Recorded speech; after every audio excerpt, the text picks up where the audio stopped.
অনেকের প্রশ্ন হয়েছে কিন্তু কেউ আমাকে প্রশ্ন করেন নাই। গত জুমায়, সম্ভবত এর আগের জুমা, আরাফার দিনের রোজার ফজিলত বর্ণনা করতে গিয়ে আমি বলেছিলাম 1 বছর পিছনের 1 বছরের গুনাহ কি হবে, মাফ হবে, বলেছিলাম না? হাদিসের বক্তব্য যেটা আমি আগের বছরও বলেছি, আগের বছর ঠিক মতো বলেছিলাম, এই বছর বলার সময় ভুল হয়েছে।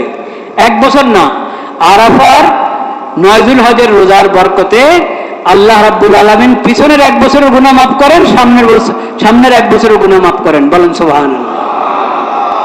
মুসনাদে আহমদ এবং সহিহ মুসলিম সহ বিভিন্ন হাদিসের কিতাবে নবীজির এই হাদিস আছে, ইউকাফিরুস সানাতাল মাজিয়া, সাওমু ইয়ামি আরাফা সম্পর্কে নবী করিম সাল্লাল্লাহু আলাইহি ওয়াসাল্লামকে জিজ্ঞাসা করা হয়েছে। নবী করিম সাল্লাল্লাহু আলাইহি ওয়াসাল্লাম বলেছেন, ইউকাফিরুস সানাতাল মাজিয়া ওয়াল বাকিয়া, যে এই রোজার বরকতে আল্লাহ তাআলা পিছনের 1 বছরের গুনাহ ক্ষমা করেন এবং সামনের 1 বছরের গুনাহ কি ক্ষমা করেন। ব্যাখ্যার মধ্যে, হাদিসের ব্যাখ্যার মধ্যে আমি বলেছি যে এটার দ্বারা উদ্দেশ্য হলো সগীরা গুনাহ কি সগীরা, কবিরা গুনাহ মুমিন করবে কেন? কবিরা গুনাহ যদি ভুলে কখনো মুমিনের হয়ে যায় সাথে সাথে তওবা করবে, এবং এই গুনার সম্পর্ক যদি বন্দার হকের সাথে হয় তো বন্দার হক তো তার কাছে ক্ষমা চাইবে, হক আদায় করবে তার এবং তার কাছে ক্ষমা চাইবে, এটা জরুরি। ওটা ছাড়া তওবা কি হবে না, পুরা হবে না। তো যারা আগের কথা মনে রেখেছেন ওটা সংশোধন করে নেন। আরাফার রোজা, 9 যুলহজের রোজার বরকতে আল্লাহ তাআলা পিছনের 1 বছরের গুনাহ ক্ষমা করেন, সামনের 1 বছরের গুনাহ কি ক্ষমা করেন। এই ক্ষমা করেন কি জন্য? গুনাহ করার জন্য না আরো বেশি নেক আমল করার জন্য? ক্ষমা যখন হয়ে গেছে তা আমি ছুটি না, এখন আল্লাহর শুকর আদায় করব, আল্লাহর শুকর আদায় করব, বেশি বেশি নেক আমল করব, গুনাহ থেকে আরো বেশি বেঁচে থাকবো। আল্লাহ তাআলা আমাদেরকে গুনাহ থেকে বেঁচে থাকার তৌফিক নসিব করেন, এবং ভুল হয়ে গেলে তওবা করতে বিলম্ব করব না। যত দ্রুত তওবা করা যায় ততই ফায়দা। আর তওবা করতে যত বিলম্ব হবে তত আমার জন্য ক্ষতি। আমার আমলনামা অন্ধকার হবে, আমার আমলনামা কি হবে? অন্ধকার হবে, পুলসিরাত অন্ধকার হবে, কবর অন্ধকার হবে। আল্লাহ তাআলা আমাদেরকে হেফাজত করেন। তাকবীরে তাশরীক অনেক বড় জিকির, অনেক বড় ইবাদত এবং অনেক বড় সওয়াবের কাজ। হাজী সাহেবদেরকে আল্লাহ তাআলা হজের বরকতে অনেক কিছু দিয়েছেন, অনেক ইবাদত, অনেক জিকির, অনেক দোয়া, বিশেষ করে 2টা, তালবিয়া এবং তাকবীরে তাশরীক। তালবিয়া এবং তাকবীরে তাশরীক। তালবিয়া লব্বাইক আল্লাহুম্মা লব্বাইক, লব্বাইক লা শারীকা লাকা লব্বাইক, ইন্নাল হামদা ওয়ান নি'মাতা লাকা ওয়াল মুলক লা শারীকা লাক। আর তাকবীরে তাশরীক তো আমরা পড়তেই থাকি। তালবিয়াটা এটা হাজী সাহেবদের জন্য হজের মৌসুমে, মানে হজের মৌসুমে বলতে হজের আমলগুলো এরকম উমরার ইহরাম বাঁধার পর তওয়াফ শুরু করার আগ পর্যন্ত তালবিয়ার একটা বিশেষ সময় আছে। কিন্তু তাকবীরে তাশরীক তো এটা শুধু হাজী সাহেবদের জন্য না, পুরা বিশ্বের মুসলমানদের জন্য। এবং যুলহজ মাসের শুরু থেকে নিয়ে প্রথম যেই 10-12 দিন 13 দিন সবার জন্য এটা জরুরি। বিধানটা হলো 9 যুলহজের ফজর থেকে 13 যুলহজের আসর পর্যন্ত প্রতি ফরজ নামাজের পর, ফরজ নামাজের সালাম ফিরানোর পর একবার ওয়াজিব। কিন্তু এটা মুস্তাহাব এবং নফল জিকির হিসাবে যে কোনো সময় ঘরে, বাহিরে, বাজারে, অফিসে, হাঁটাহাঁটি করতে, চলতে ফিরতে, যেখানে আপনি আছেন যত বেশি পড়তে পারেন তত সওয়াব। আব্দুল্লাহ ইবনে ওমর রাদিয়াল্লাহু তাআলা আনহুমা, আরো সাহাবীদের বিষয়ে আছে বর্ণনা, উনি বাজারে যেতেন, এই তাকবীরে তাশরীক জোরে জোরে পড়তেন, এবং ওনার সঙ্গে বাজারে যারা আছে, দোকানদার হোক আর এমনি বাজারে গিয়েছে, বাজার সদাই করার জন্য গিয়েছে, বা এমনি কোনো কাজে গিয়েছে, দেখতে গিয়েছে,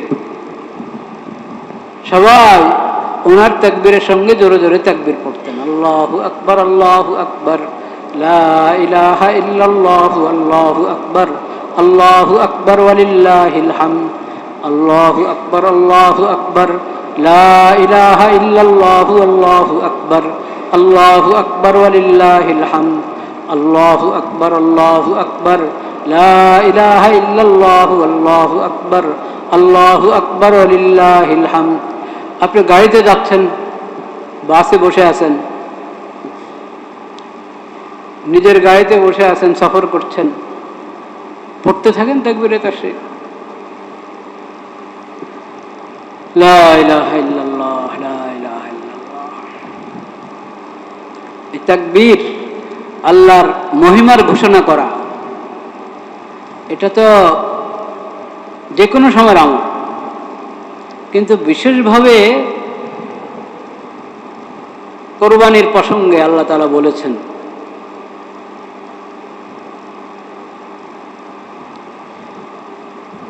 এই যে আয়াতগুলো আমি পড়লাম সূরাতুল হজ 17 পারা সূরাতুল হজের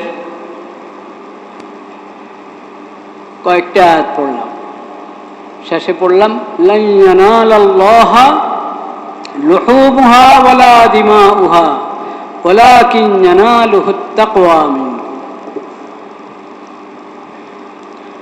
এই কোরবানির হাজী সাহেবরাও হজের পর যে কোরবানি করে থাকেন, দরজুল হজ, আরাফায় অবস্থানের পর মুজদালিফা হয়ে যখন ওনারা মিনাতে কঙ্কর নিক্ষেপ করেন, তারপরে কোরবানি করে থাকেন। সেই কোরবানি আর পুরা মুসলিম উম্মতের যে কোনো জায়গা থেকে কোরবানি করা হবে। সেই কোরবানি নবী করিম সাল্লাল্লাহু আলাইহি সাল্লাম মদিনা মুনাওয়ারা 10 বছর অবস্থান করেছেন। হিজরত করার পর মদিনায় 10 বছর অবস্থান করেছেন, তারপরে আল্লাহর কাছে চলে গেলেন। এই 10 বছর নিয়মিত কোরবানি করেছেন নবী করিম সাল্লাল্লাহু আলাইহি সাল্লাম। আব্দুল্লাহ ইবনে উমর রাদিয়াল্লাহু তাআলা আনহু বলেছেন, যাহান নবী সাল্লাল্লাহু আলাইহি ওয়াসাল্লাম ওয়া যাহাল মুসলিমুনা বাদাহু। নবী করিম সাল্লাল্লাহু আলাইহি সাল্লাম কোরবানি করেছেন, নবী করিম সাল্লাল্লাহু আলাইহি সাল্লামের পরে উম্মতে মুসলিমের মধ্যে এই ধারা চালু আছে, প্রতি বছর সবাই কি করেন? কোরবানি করেন। কোরবানির ইবাদত শুধু হাজী সাহেবদের জন্য না, শুধু হাজী সাহেবদের জন্য না, সব হাজির জন্য তো কোরবানি। যে হাজী মুসাফির, অধিকাংশ হাজী তো মুসাফির থাকে, মানে আজকাল অবশ্য যেহেতু লম্বা সময়ের জন্য যায়, মক্কাতে 15 দিনের বেশি থাকা হয়, মদিনাতে অনেকের থাকা হয়, তো হজের মানে কোরবানির দিন অনেক হাজী মুসাফির থাকেন, অনেক হাজী ওই মানে সফরে আসেন, কিন্তু যেহেতু 15 দিন এক জায়গায় অবস্থান করছেন, সেই হিসাবে মুকিম হয়ে যাচ্ছেন 15 দিন বা 15 দিনের বেশি। তো মুসাফিরের উপরে এমনি কোরবানি জরুরি না, দিতে পারে, দিলে ভালো, সওয়াবের কাজ, কিন্তু মুসাফিরের যেহেতু কিছু ওজর থাকে বা ওজর না থাকুক, এটা আল্লাহর পক্ষ থেকে ছাড়, যে মুসাফিরের উপরে কোরবানি কিনা ওয়াজিব না। তো কিন্তু মানে সাধারণ কোরবানি, যেটা সাধারণ কোরবানি মুসাফিরের উপরে জরুরি না।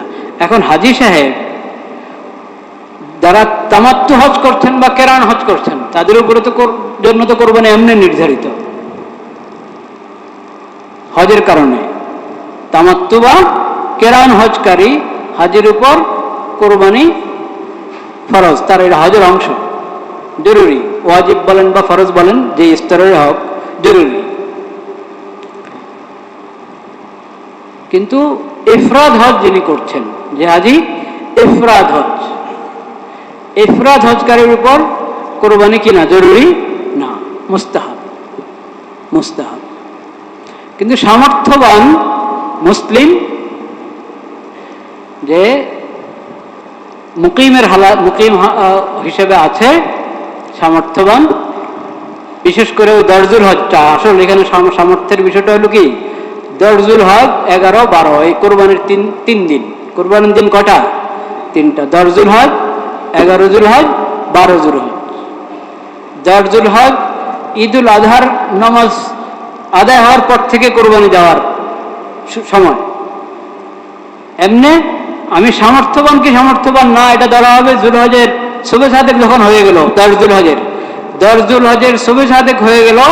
এরপর থেকে এই 10 তারিখ বা 11 তারিখ বা 12 জুলহজ সূর্য ডুবার আগে আগে যে কোরবানি দেওয়ার সামর্থ্য যারা আছে, সামর্থ্যবান যে সে তার উপরে কোরবানি আদায় করা ওয়াজিব। অনেক ইমাম বলেছেন সুন্নতে মুআক্কাদা, ওটা ওই সুন্নতে মুআক্কাদা বলি, সাধারণ সুন্নতে মুআক্কাদা না, সাধারণ সুন্নতে মুআক্কাদা থেকে আরো বেশি তাকিদপূর্ণ, আরো বেশি জরুরি। ওটাকেই ইমাম আবু হানিফা রহমতুল্লাহ ওয়াজিব শব্দে ব্যক্ত করেছেন। সুন্নতে মুআক্কাদা হোক আর ওয়াজিব হোক, এটা একটা জরুরি আমল কোরবানি সামর্থ্যবান ব্যক্তির জন্য। যেমন হাজির জন্য হজের একটা আমল হিসাবে কোরবানি, এরকম যে কোনো সামর্থ্যবান মুকিম মুসলিমের জন্য কোরবানির বিধান। ওটাকেই সাহাবী আব্দুল্লাহ ইবনে ওমর রাদিয়াল্লাহু তাআলা ব্যক্ত করেছেন যে নবী করিম সাল্লাল্লাহু আলাইহি ওয়াসাল্লাম কোরবানি করেছেন। অন্য হাদিসে আছে 10 বছর মদিনা অবস্থান করেছেন, প্রতি বছরে কোরবানি করেছেন। আর এই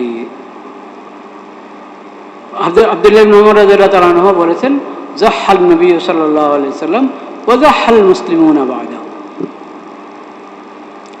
লা ইলাহা ইল্লাল্লাহ, লা ইলাহা ইল্লাল্লাহ। কোরআন কারীমে কোরবানির যে বিধানটা বলা হয়েছে, সেই বিধান এই সূরাতুল হজের আয়াতগুলো যদি সামনে রাখা হয়, গভীরভাবে চিন্তা করা হয়, সেখানেও এটা নির্ধারিত না যে শুধু কোরবানি হাজিদের জন্যই। অনেকে ধারণা করে, হাদিস অস্বীকারী ফিতনা এই দেশে আছে, কিন্তু বুঝতে পেরেছেন, হাদিসকে শরীয়তের দলিল হিসাবে মানে না এরকম বেঈমান লোক আছে এই দেশে। বলেন নাউজুবিল্লাহ। নবীজির হাদিস এবং সুন্নতকে যদি শরীয়তের দলিল হিসাবে গ্রহণ না করা হয়, ঈমান থাকবে? আপনি তো কালিমার মধ্যে লা ইলাহা ইল্লাল্লাহ যেমন বলেছেন, মুহাম্মদুর রাসূলুল্লাহ বলেছেন, নাকি এক অংশ? শুধু এক অংশ, কালিমার এক অংশ যদি কেউ বিশ্বাস করে, দ্বিতীয় অংশ বিশ্বাস করে না, ঈমান হবে? হবে না। লা ইলাহা ইল্লাল্লাহ মুহাম্মাদুর রাসূলুল্লাহ, আশহাদু আল্লা ইলাহা ইল্লাল্লাহ ওয়াহদাহু লা শারীকা লাহু ওয়া আশহাদু আন্না মুহাম্মাদান আবদুহু ওয়া রাসূলুহু। কালিমার দুটো অংশ, এবং এই কালিমার প্রথম অংশ তাওহীদের বিশ্বাস এবং সকল শিরিক থেকে নিজেকে মুক্ত ঘোষণা করা। সকল প্রকারের শিরিক থেকে মুমিন নিজেকে মুক্ত ঘোষণা করছে লা ইলাহা ইল্লাল্লাহ কালিমার প্রথম অংশের মাধ্যমে। কালিমার দ্বিতীয় অংশ, এখানে সে রিসালাতের প্রতি ঈমান আনছে যে আল্লাহর বিধান, আমরা আল্লাহর ইবাদত করতে হলে, আল্লাহর বিধান মোতাবেক চলতে হলে নিজের ইচ্ছা মতে, নিজের খেয়াল খুশি মতে চলা যাবে না। হ্যাঁ, গুরুদের কথা মতে চলা যাবে না, বরং সবাই উপর আল্লাহ ফরজ করেছেন নবীর প্রতি ঈমান আনো, নবীর মাধ্যমে আল্লাহর হেদায়েত গ্রহণ করো। আর সেই আখিরি নবী হলেন, সর্বশেষ নবী হলেন হযরত মুহাম্মদ মুস্তাফা সাল্লাল্লাহু আলাইহি ওয়াসাল্লাম, খাতামুন নবিয়্যিন, লা নবিয়্যা বা'দা, লা নবিয়্যা বা'দা। এই নবীর জীবনকে, পবিত্র সিরতকে আল্লাহ তাআলা আমাদের জন্য উসওয়ায়ে হাসানা ঘোষণা করেছেন। লাকাদ কানা লাকুম ফি রাসূলিল্লাহি উসওয়াতুন হাসানা লিমান কানা ইয়ারজুল্লাহ ওয়াল ইয়াউমাল আখির ওয়া যাকারাল্লাহা কাসীরা। উসওয়ায়ে হাসানা। এবং আল্লাহ রাব্বুল আলামিন বলেছেন,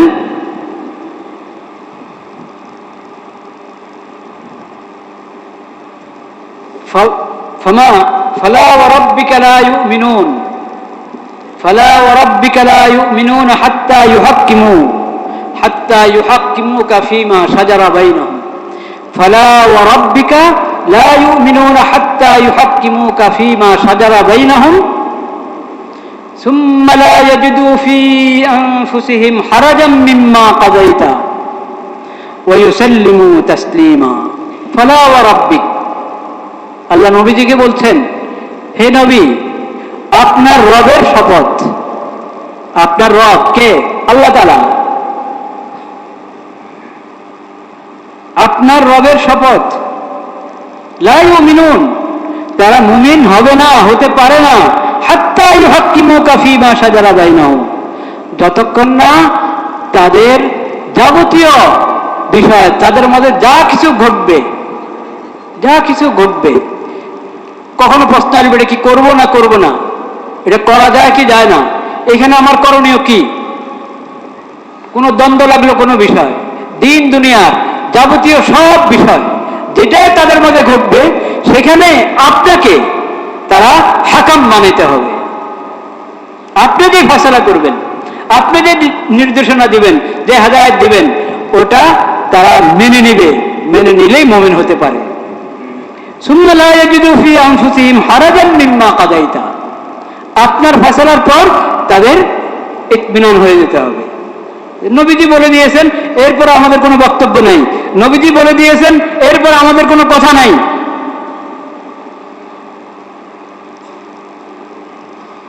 অন্তরে আবার আপনার সংকোচ থাকবে, মানে আপত্তি থাকবে। আপত্তি একটা হলো স্বভাবগত, মানুষ দুর্বলতার কারণে এটাও করতে হবে, যাক শরীয়ত বলছে, আল্লাহ নবী বলছেন, অবশ্যই করব, কষ্ট লাগতেছে কিন্তু করবে। শীতকালে ওযু করতে কষ্ট লাগে না, কিন্তু এটা কি বিধানের উপর আপত্তি? ওযুর বিধানের উপরে কারা আপত্তি হয় বলেন? কোনো মুমিনের কখনো হয় না। কিন্তু শীতের কারণে কষ্ট লাগছে, আরে ঠান্ডা পানি দিয়ে ওযু করতে কত কষ্ট, যাক সওয়াব পাবো, শরীয়তের বিধান, না তো নামাজে হবে না, কষ্ট করে করতেছে। এই কষ্টের কথা বলা, এই কষ্ট তো হইতেই পারে, এটা মানবীয় দুর্বলতা, এটা স্বভাবগত যে কষ্ট, সেই কষ্ট হইতে পারে মানুষের, কিন্তু বিধানকে মেনে নিয়েছে একবারই মন থেকে, দিল থেকে, স্বতঃস্ফূর্তভাবে। বিধান আল্লাহ, আল্লাহ নবী বলেছেন, এরপর আমার কোনো আপত্তি নেই, এরপর আমার কোনো কথা নেই, এখানে আমার কোনো প্রশ্ন থাকতে পারে না। সুম্মা লা ইয়াজিদু ফি আনফুসিহিম হারাজাম মিম্মা কাদাইত ওয়া ইউসাল্লিমু তাসলিমা, আপনার ফয়সালাকে, আপনার হেদায়েতকে মনে প্রাণে মেনে নেবে, দিল থেকে মেনে নেবে, যথাযথভাবে মেনে নেবে, তাহলে তারা মুমিন হবে। তা আল্লাহ ঈমানকে যুক্ত করে দিয়েছেন নবীর ফয়সালা মানার উপর, নবীর হেদায়েত মানার উপর। যে কালিমা পড়লো লা ইলাহা ইল্লাল্লাহ মুহাম্মাদুর রাসূলুল্লাহ, যদিও হাদিস অস্বীকারী যেসব বক্র এবং বদ আকীদা, বদ্দীন লোক বাস করে এই দেশে এবং বিভিন্ন দেশে, তারা এটাও বলে যে এইভাবে আমরা কালিমা পড়ি লা ইলাহা ইল্লাল্লাহ মুহাম্মাদুর রাসূলুল্লাহ, এইভাবে কালিমা বলে সঠিক না, শুদ্ধ না, বলেন নাউযুবিল্লাহ। তাদের গুমরাহ হওয়ার, পথভ্রষ্ট হওয়ার এটাও এক দলিল।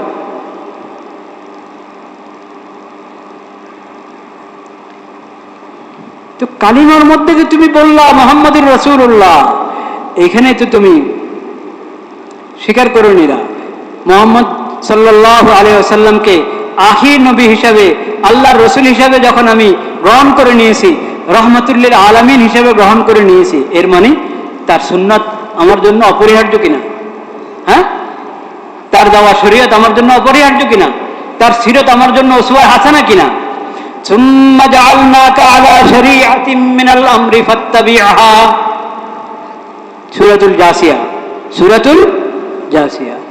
আল্লাহ রাব্বুল আলামিন বলেন সর্বশেষ, সুম্মা মানে আগের ধারাবাহিকতা চলে আসছে আগের উম্মতদের, সর্বশেষ সুম্মা এরপর, অতঃপর হে নবী আমি আপনাকে রেখেছি আলা শরীআতিন মিনাল আমর, আলা শরীআতিন মিনাল আমর, দ্বীনের একটি বিশেষ শরীয়তের উপর আপনাকে রেখেছি, আপনাকে বিশেষ শরীয়ত দান করেছি, সেটা তো ইসলামী শরীয়ত। সেটা কি? ইসলামী শরীয়ত, যে শরীয়ত শিখিয়ে গিয়েছেন নবীজি আমাদেরকে। ফাত্তাবিহা, আপনি এই শরীয়তের অনুসরণ করেন। নবীকে আল্লাহ বলছেন আপনি এই শরীয়তের অনুসরণ করেন। ওয়ালা তাত্তাবি আহওয়া আল্লাযীনা লা ইয়ালামুন, ওহীর ইলম থেকে যারা বঞ্চিত, যাদের কাছে ওহীর ইলম নাই, বিলকুল নাই, বা ছিল এক সময়, ওটা ওরা হারিয়ে ফেলেছে, বিকৃত করে ফেলেছে। ওহির এলেম থেকে বঞ্চিত যারা, লা ইয়ালামুন, যাদের কাছে এলেম নাই, মানে ওহির এলেম নাই, তাদের খেয়াল খুশির অনুসরণ আপনি কখনো করবেন না। ইহুদিদের পরামর্শ আপনি নেবেন না, খ্রিস্টানদের পরামর্শ নেবেন। ওটা তো পরামর্শ না, ওটা তো আল্লাহর বিরুদ্ধে, ওহির বিরুদ্ধে তারা কুমন্ত্রণা দিবে আপনাকে। মুশরিকরা ওহির বিরুদ্ধে কুমন্ত্রণা দিবে আপনাকে। তো যত বেদিন আছে, যাদের কাছে দিন নাই, কোন ধরনের দিনে নাই, দিন আছে কিন্তু গোড়াহীন, দিনের দাবি করে তারা, কিন্তু সেটা কি? গোড়াহীন। এরা সবাই ওহির এলেম থেকে বঞ্চিত। আল্লাহ বলছেন যারা জানে না, যাদের কাছে এলেম নাই, ওহির এলেম নাই, তাদের খেয়াল খুশির আপনি অনুসরণ করবেন না। আপনাকে তো আমি শরীয়ত দিয়ে দিয়েছি, আপনি এই শরীয়তের অনুসরণ করেন। আর কে করবে? উম্মত করবে কি করবে না? হ্যাঁ, করবে না। নবীকে আল্লাহ বলছেন আপনি এই শরীয়তের অনুসরণ করেন, তো উম্মত কি করবে? ওই শরীয়ত মেনে চলবে কি চলবে না? ওই শরীয়ত মেনে চলবে। সেই শরীয়ত আমরা কার কাছে শিখেছি? আখির নবী হযরত মুহাম্মদ মুস্তাফা সাল্লাল্লাহু আলাইহি ওয়াসাল্লামের কাছে শিখেছি। তো যারা আপনাকে কোরআনের নাম নিয়ে হাদিস অস্বীকার করতে বলে, কোরআনের নাম নিয়ে নবীজির সুন্নতকে অবজ্ঞা করে, উপহাস করে, তাদের ব্যাপারে আপনি সতর্ক থাকেন। এরা আসলে কোরআনে মানে না। এরা আসলে কি? কোরআনে মানে না। কারণ কোরআন তো আল্লাহ নবীর উপর অবতীর্ণ করে বলেছেন যে কোরআন শিখাবেন কে? নবী করিম সাল্লাল্লাহু আলাইহি ওয়াসাল্লাম। ইউসাব্বিহু লিল্লাহি মা ফিস সামাওয়াতি ওয়া মা ফিল আরদ আল মালিকিল কুদ্দুসিল আজিজিল হাকীম হুয়াল্লাযী বা'আসা ফিল উম্মিয়্যিনা রাসূলাম মিনহুম ইয়াতলু আলাইহিম আয়াতিহি ওয়া ইউযাক্কিহিম ওয়া ইউআল্লিমুহুমুল কিতাবা ওয়াল হিকমা ওয়া ইন কানু মিন ক্বাবলু লাফি যালালিম মুবিন। এই নবীকে তো আল্লাহ কিতাব দিয়েছেন এবং দায়িত্ব দিয়েছেন, এই কিতাব শিখাবেন কে? নবী করিম হযরত মুহাম্মদ মুস্তাফা সাল্লাল্লাহু আলাইহি সাল্লাম। কিতাবের অর্থ, কোরআনের এক একটি আয়াতের অর্থ, মর্ম, কোন আয়াতে কি বিধান আছে, কোন আয়াতের মধ্যে কি হেদায়েত আছে, কোন আয়াতের মধ্যে আল্লাহ কি আলো দান করেছেন, কোন অন্ধকার এবং কোন ব্যাধির চিকিৎসা দান করেছেন কোন আয়াতে, এটা শিখিয়ে দিবেন কে? আখিরি নবী হযরত মুহাম্মদ মুস্তাফা সাল্লাল্লাহু আলাইহি ওয়াসাল্লাম। ওয়াল হিকমা, হিকমা শিখাবেন কে? নবী করিম সাল্লাল্লাহু আলাইহি ওয়াসাল্লাম। সুন্নাহ শিখাবেন, ফিকহ, সমাজ, দ্বীনের সমাজ, কোরআনের মাধ্যমে আল্লাহ দ্বীনের কি প্রজ্ঞা দান করেছেন সেটা শিখাবেন কে? নবী করিম সাল্লাল্লাহু আলাইহি ওয়াসাল্লাম। তো নবী করিম সাল্লাল্লাহু আলাইহি ওয়াসাল্লামের থেকে কোরআনের পাঠ গ্রহণ করেছি আমরা। ইয়াতলু আলাইহিম আয়াতিহি ওয়া ইউযাক্কিহিম ওয়া ইউআল্লিমুহুমুল কিতাবা ওয়াল হিকমা। তিলাওয়াত, নবী করিম সাল্লাল্লাহু আলাইহি ওয়াসাল্লামের থেকে আমরা কোরআনের পাঠ গ্রহণ করেছি। অর্থ কার কাছ থেকে গ্রহণ করব? নবী করিম সাল্লাল্লাহু আলাইহি ওয়াসাল্লামের কাছ থেকে। বিধান কার কাছ থেকে গ্রহণ করব? নবী করিম সাল্লাল্লাহু আলাইহি ওয়াসাল্লামের কাছ থেকে। এবং কোরআন কারীমে আল্লাহ তাআলা ইবাদত, আমাদেরকে আল্লাহর বান্দাদেরকে যে ইবাদতের নির্দেশ দিয়েছেন, এই ইবাদতের পদ্ধতি কার কাছ থেকে গ্রহণ করব? নবী করিম সাল্লাল্লাহু আলাইহি ওয়াসাল্লামের কাছ থেকে। আল্লাহ বলেছেন আকিমুস সালাহ, সালাত কায়েম করো। কিভাবে সালাত কায়েম করব? লাকাদ কানা লাকুম ফি রাসূলিল্লাহি উসওয়াতুন হাসানাহ মা আতাকুমুর রাসূলু ফাখুযুহু ওয়া মা নাহাকুম আনহু ফান্তাহু।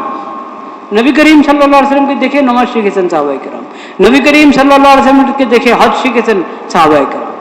সকল ইবাদতের পদ্ধতি, পুরা রূপরেখা নবী করিম সাল্লাল্লাহু আলাইহি ওয়াসাল্লামের কাছ থেকে শেখা হয়েছে। পুরা মুসলিম উম্মতের ইসলামী জিন্দেগি, ঈমানি জিন্দেগি, কোরআনী জিন্দেগি, এটার পুরা রূপায়ণ, পুরা প্রায়োগিক রূপরেখা কার কাছ থেকে শিখেছেন? সাহাবায়ে কেরাম, নবী করিম সাল্লাল্লাহু আলাইহি ওয়াসাল্লামের কাছ থেকে। এখন এরা নবীজির সুন্নাহ, নবীজির দেওয়া শরীয়ত, যে শরীয়ত আল্লাহ দান করেছেন নবীজিকে, এবং নবীজির যে সিরতকে আল্লাহ উসওয়া হাসানা ঘোষণা করেছেন উম্মতের জন্য, সেসব বাদ দিয়ে তারা আপনাকে এই কোরআন থেকে দ্বীন শিখাবে, ঈমান শিখাবে। এটা সম্ভব? আসলে কি কোরআন থেকে শিখাবে নিজেদের না নিজেদের খেয়াল খুশি? নিজেদের খেয়াল খুশি, নিজেদের কুপ্রবৃত্তি মোতাবেক আপনাকে বলতে থাকবে কোরআনের নামে, কোরআনের নামে। এখনো দেখেন সমাজে আছে আলে কোরআন নামে, আছে হিজবুত তাওহীদ নামে, আছে কোয়ান্টাম মেথড এর মতো আরো কত বেঈমানি মেথড।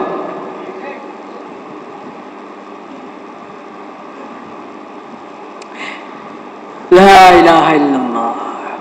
এক সময় ছিল এইসব কথা বলতাম না, কোন কোন গানেতে কে কোন কুফরি কথা বলেছে তারটা তার মধ্যে থাকুক, এগুলো নিয়ে আলোচনা দরকার নেই, এরকম ধারণা করতাম।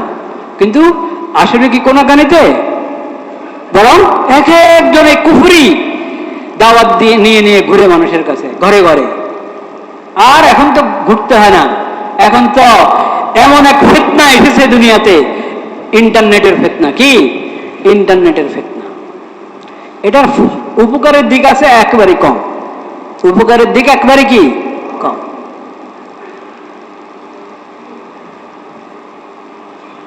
এটার ফিতনা হলো সবচেয়ে বেশি, ক্ষতির দিক সবচেয়ে বেশি। তাই এখন আপনারা নেকির কথা ইন্টারনেটে যতটুকু ছড়ান না ছড়ান, কুফুরির কথা তারা কিন্তু আরো বেশি ছড়ায়, কুফুরির কথা আরো বেশি ছড়ায়। আর কিছু মানুষ আছে কি ওই মনে করে যে নেটের মধ্যে যেটা পাবে এটাই সঠিক, বলেন নাউজুবিল্লাহ। আরে নেট কোনো জিনিস আলাদা কোনো জিনিস নাকি? এটা কোনো আধ্যাত্মিক কোনো বিষয় আসমান থেকে এসে নাকি নেট? নেট তো নেটই, এটার মধ্যে কে দিচ্ছে কি দিচ্ছে এটা না আপনি দেখবেন। আপলোড করলো কে, তথ্যটা কে দিয়েছে? তথ্য যদি এক বেঈমানি দিয়ে থাকে তো সেই ইসলামের কথা দিবে না বেঈমানির কথা দিবে?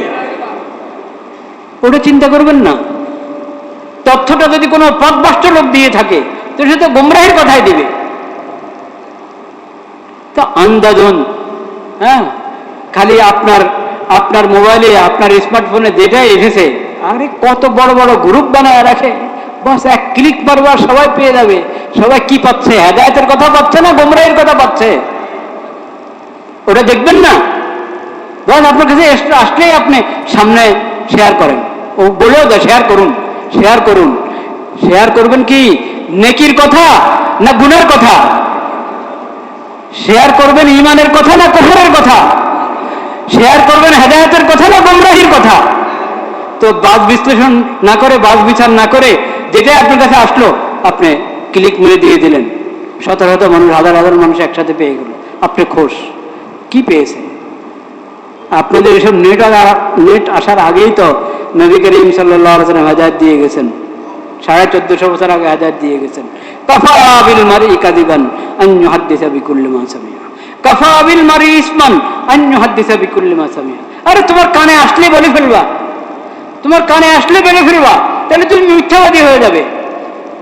ব্যক্তির মিথ্যাবাদী হওয়ার জন্য এটাই যথেষ্ট, ব্যক্তি গুনাহগার হওয়ার জন্য এটাই যথেষ্ট। যেটাই তার কানে আসে সেটাই সে ছড়ায়, যেটাই তার কানে আসে সেটাই সে ছড়ায়। নবী করিম সাল্লাল্লাহু আলাইহি ওয়াসাল্লাম বলেছেন, তোমার কানে একটা কথা আসলে আগে যাচাই করো, সঠিক না বেঠিক, কথাটা সঠিক না বেঠিক, এটা ছড়ানোর মধ্যে কোনো কল্যাণ আছে না নাই, এটা ছড়ালে ফায়দা আছে না ক্ষতি, এটা ছড়ালে নেকি হবে না গুনাহ হবে, আগে যাচাই করো। তুমি যাচাই না করতে পারলে যারা যাচাই করতে পারে তাদের কাছে যাও। যখন নিশ্চিত হবে এটা কল্যাণের কথা, এটা ছড়াইলে ফায়দা হবে, তখন এটা বলো, তখন আলোচনা করো। এর আগে আলোচনাই করবা না। কি তখন একজন মানুষ কয়জনের কাছে একটা কথা ছড়াইতে পারতো বলেন? তখন এই বিধান দিয়ে দিয়েছেন নবী করিম সাল্লাল্লাহু আলাইহি ওয়াসাল্লাম। এখন তো আপনি কোনো মেহনত করা ছাড়া এক ক্লিক মারবেন আর হাজার মানুষের কাছে চলে যাবে, ওই হাজারের মাধ্যমে কোটি মানুষের কাছে চলে যাবে মুহূর্তে। এখন আপনাকে ওই হাদিসটা কত এই জামানার জন্য আরো কত বেশি জরুরি, হ্যাঁ চিন্তা করেন। এই হাদিসের উপর আমল সব জামানা জরুরি ছিল, শরীয়তের প্রত্যেক বিধানে এরকম, কিয়ামত পর্যন্ত এটার উপরে এই বিধান মোতাবেক আমল করা জরুরি। কিন্তু আমাদের পরিবর্তিত অবস্থায় আপনি দেখেন যে নবীজির এই হেদায়েত কত বেশি জরুরি। আগে তো আগেও জরুরি ছিল, এখন এটা আরো বেশি জরুরি হয়ে গেছে আমাদের জন্য এই হাদিসের উপর এবং এই হেদায়েতের উপর আমল করার। আল্লাহ সেই তৌফিক আমাদেরকে দান করেন। অনেকের প্রশ্ন হয়েছে কিন্তু কেউ আমাকে প্রশ্ন করেন নাই। গত জুমায় সম্ভবত এর আগের জুমা আরাফার দিনের রোজার ফজিলত বর্ণনা করতে গিয়ে আমি বলেছিলাম এক বছর পিছনের এক বছরের গুনাহ কি হবে, মাফ হবে, বলেছিলাম না? হাদিসের বক্তব্য যেটা আমি আগের বছরও বলেছি, আগের বছর ঠিক মতো বলেছিলাম, এই বছর বলার সময় ভুল হয়েছে। এক বছর না, আরাফার 9 যুলহজ্জের রোজার বরকতে আল্লাহ রাব্বুল আলামিন পিছনের এক বছরের গুনাহ মাফ করেন, সামনের এক বছরের গুনাহ মাফ করেন। বলেন সুবহানাল্লাহ। মুসনাদে আহমদ এবং সহিহ মুসলিম সহ বিভিন্ন হাদিসের কিতাবে নবীজির এই হাদিস আছে, ইউকাফিরুস সানাতাল মাজিয়া, সাওমু ইয়ামি আরাফা সম্পর্কে নবী করিম সাল্লাল্লাহু আলাইহি ওয়াসাল্লামকে জিজ্ঞাসা করা হয়েছে। নবী করিম সাল্লাল্লাহু আলাইহি ওয়াসাল্লাম বলেছেন, ইউকাফিরুস সানাতাল মাজিয়া ওয়াল বাকিয়া, যে এই রোজার বরকতে আল্লাহ তাআলা পিছনের এক বছরের গুনাহ ক্ষমা করেন এবং সামনের এক বছরের গুনাহ কি ক্ষমা করেন। ব্যাখ্যার মধ্যে, হাদিসের ব্যাখ্যার মধ্যে আমি বলেছি যে এটার দ্বারা উদ্দেশ্য হলো সগীরা গুনাহ কি সগীরা, কবিরা গুনাহ মুমিন করবে কেন? কবিরা গুনাহ যদি ভুলে কখনো মুমিনের হয়ে যায় সাথে সাথে তওবা করবে, এবং এই গুনার সম্পর্ক যদি বন্দার হকের সাথে হয় তো বন্দার হক তো তার কাছে ক্ষমা চাইবে, হক আদায় করবে তার এবং তার কাছে ক্ষমা চাইবে, এটা জরুরি। ওটা ছাড়া তওবা কি হবে না, পুরা হবে না। তো যারা আগের কথা মনে রেখেছেন ওটা সংশোধন করে নেন। আরাফার রোজা 9 যুলহজ্জের রোজার বরকতে আল্লাহ তাআলা পিছনের এক বছরের গুনাহ ক্ষমা করেন, সামনের এক বছরের গুনাহ কি ক্ষমা করেন। এই ক্ষমা করেন কি জন্য? গুনাহ করার জন্য না আরো বেশি নেক আমল করার জন্য? ক্ষমা যখন হয়ে গেছে তো আমি ছুটি না, এখন আল্লাহর শুকর আদায় করব, আল্লাহর শুকর আদায় করব, বেশি বেশি নেক আমল করব, গুনাহ থেকে আরো বেশি বেঁচে থাকবো। আল্লাহ তাআলা আমাদেরকে গুনাহ থেকে বেঁচে থাকার তৌফিক নসিব করেন, এবং ভুল হয়ে গেলে তওবা করতে বিলম্ব করব না। যত দ্রুত তওবা করা যায় ততই ফায়দা। আর তওবা করতে যত বিলম্ব হবে তত আমার জন্য ক্ষতি। আমার আমলনামা অন্ধকার হবে, আমার আমলনামা কি হবে? অন্ধকার হবে, পুলসিরাত অন্ধকার হবে, কবর অন্ধকার হবে। আল্লাহ তাআলা আমাদেরকে হেফাজত করেন। ওয়া আখিরু দাওয়ানা আলহামদুলিল্লাহ।